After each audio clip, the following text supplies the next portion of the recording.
والدین پر اولاد کے حقوق: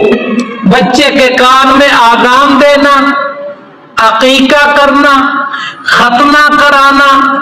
اچھے نام کا انتخاب کرنا، اپنے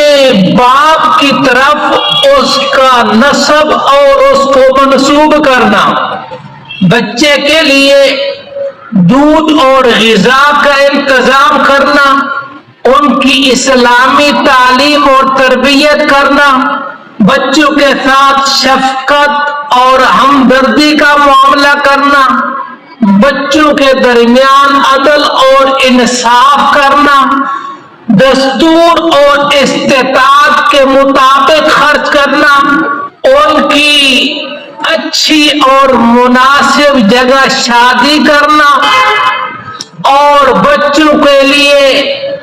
دعائیں کرتے رہنا۔